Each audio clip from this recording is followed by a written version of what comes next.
I see trees of green, red roses too. I see them bloom for me and you. And I think to myself, what a wonderful world.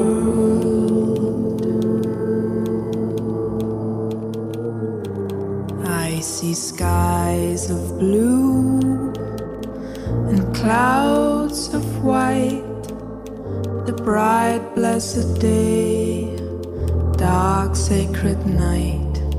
And I think to myself, what a wonderful world.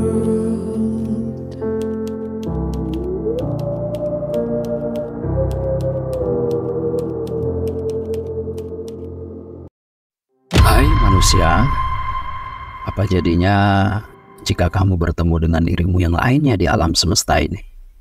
Dan apa yang akan kamu lakukan ketika mengetahui bahwa sebenarnya kamu mempunyai kehidupan yang identik dengan dirimu yang lainnya di semesta ini?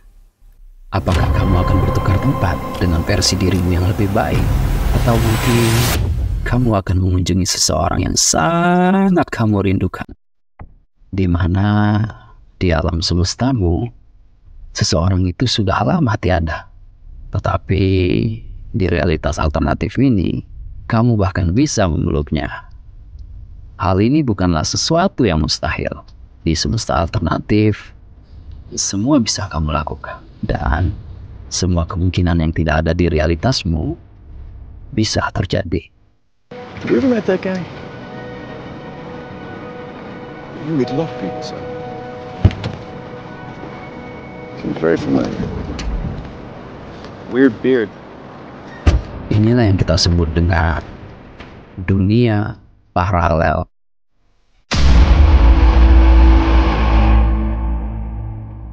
Di fisika kuantum, ada salah satu teori yang menjelaskan tentang bagaimana alam semesta kita bekerja dalam konteks kuantum, di mana alam semesta terbagi menjadi banyak dunia bercabang atau realitas alternatif yang dikenal dengan konsep many world interpretation atau interpretasi banyak dunia.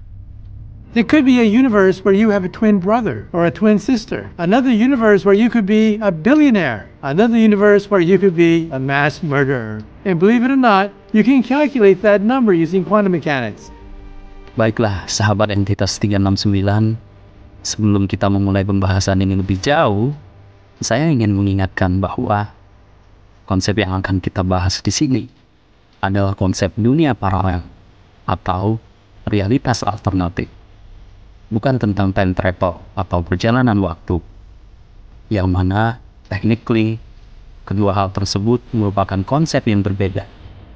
Meskipun nantinya konsep time travel ini akan beririsan dan bersinggungan dengan terciptanya dunia paralel, seperti contohnya perjalanan waktu ke masa lalu yang dilakukan oleh tim Avengers di Endgame untuk mendapatkan Infinity Stone dan menciptakan cabang realitas alternatif. I don't know why everyone believes that, but that isn't true. Think about it. If you travel to the past, that past becomes your future. And your former present becomes the past, which can't now be changed by your new future. Exactly. So Back to the Future is a bunch of bullshit?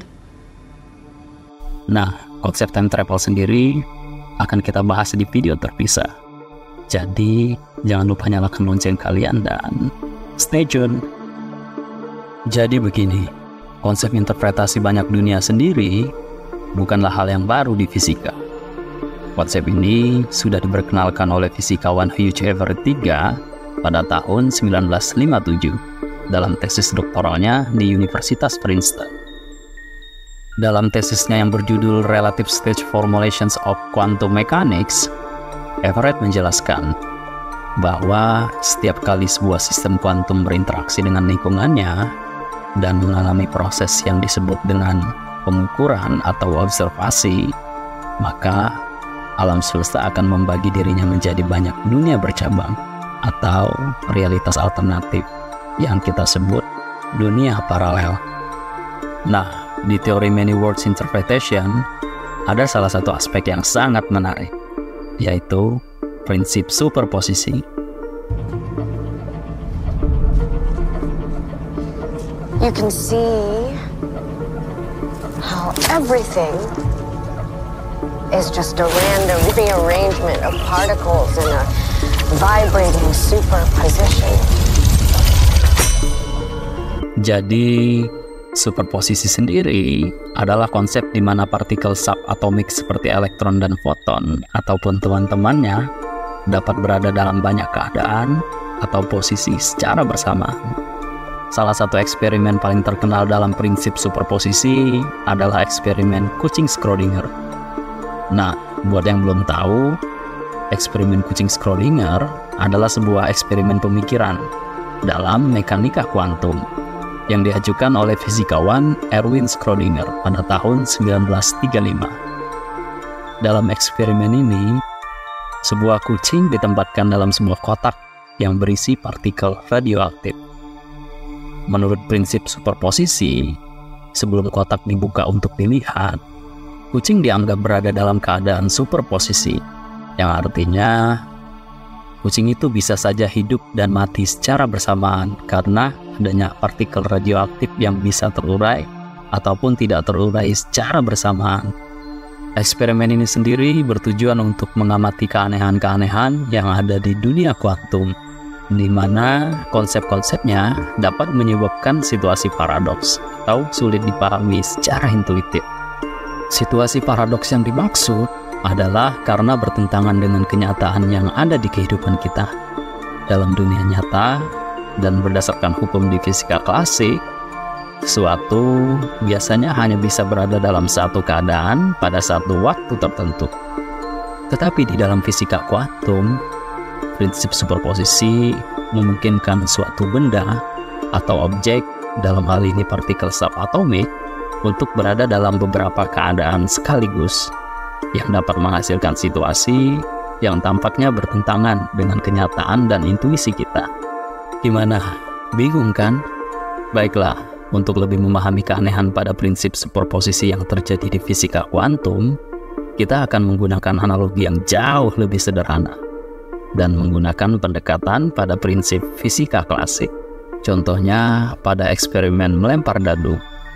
Meskipun analogi ini agak kurang tepat untuk menjelaskan prinsip superposisi di dunia kuantum, tetapi kita bisa menggunakan analogi ini karena keduanya sama-sama menggunakan konsep ketidakpastian dan probabilitas. Bedanya, prinsip superposisi di fisika kuantum, aturan-aturan yang berlaku jauh lebih kompleks, absurd, dan rumit.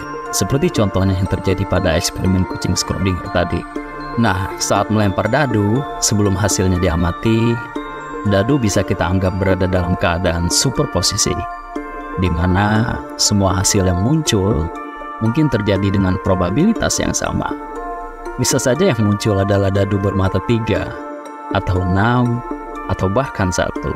Nah, kemungkinan yang berada dalam keadaan superposisi inilah yang bisa menciptakan realitas alternatif, di mana skenario yang berbeda bisa saja berdampingan dengan realitas utama kita. Hanya saja memiliki alur cerita yang berbeda. Contoh sederhananya, kaburnya Loki dari Secret Timeline-nya Marvel, yang melahirkan cabang dunia alternatif.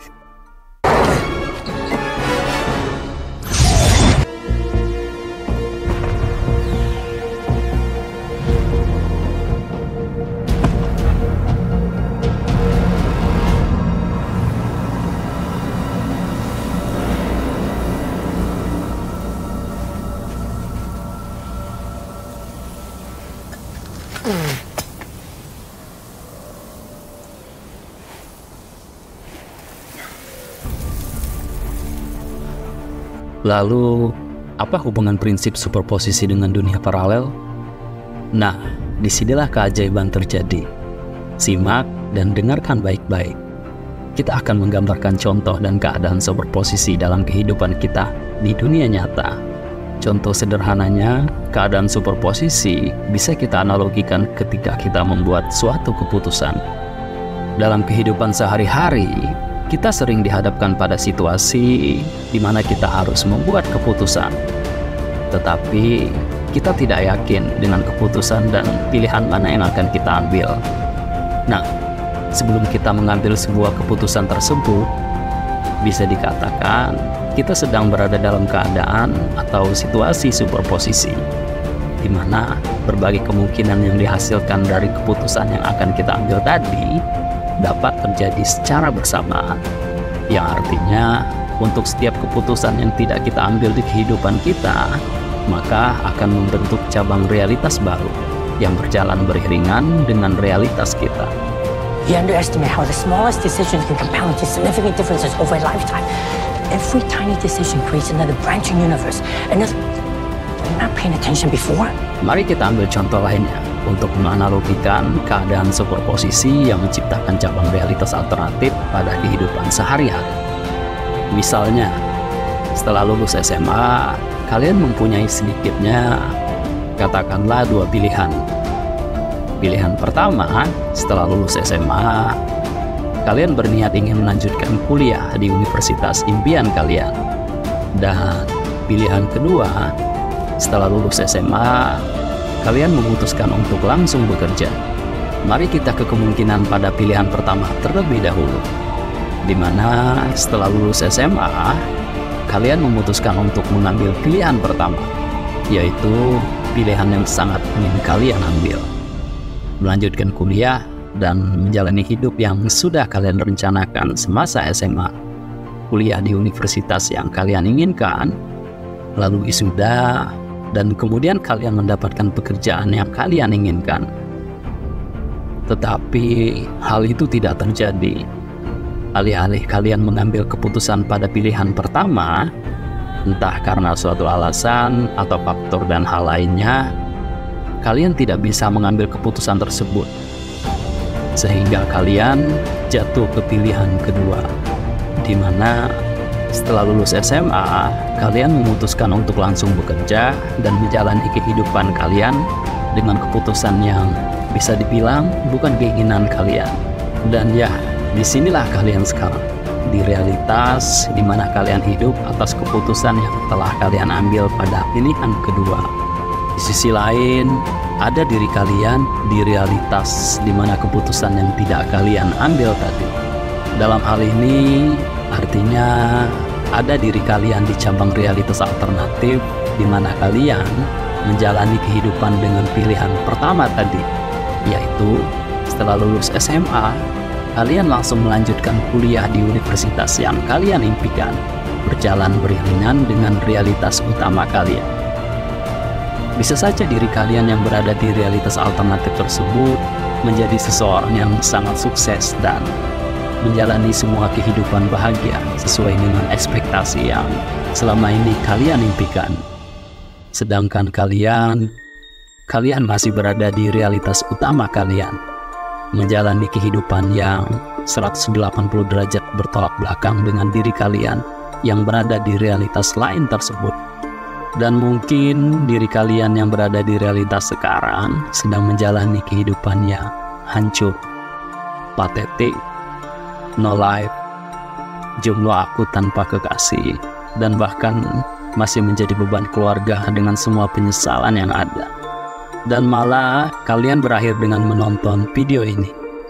Nah, kejadian seperti inilah yang di fisika kuantum disebut dengan interpretasi banyak dunia, atau konsep many worlds interpretation yang menciptakan dunia paralel.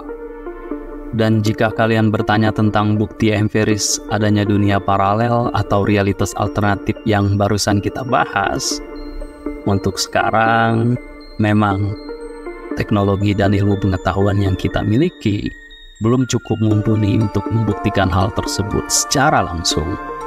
Tetapi para ilmuwan sendiri optimis dan percaya dengan berbekal ilmu pengetahuan yang manusia miliki, khususnya fisika yang sangat berperan penting dalam kemajuan di bidang teknologi dan di berbagai penelitian ilmiah, nantinya bisa mengantarkan kita, umat manusia, ke peradaban yang jauh lebih maju.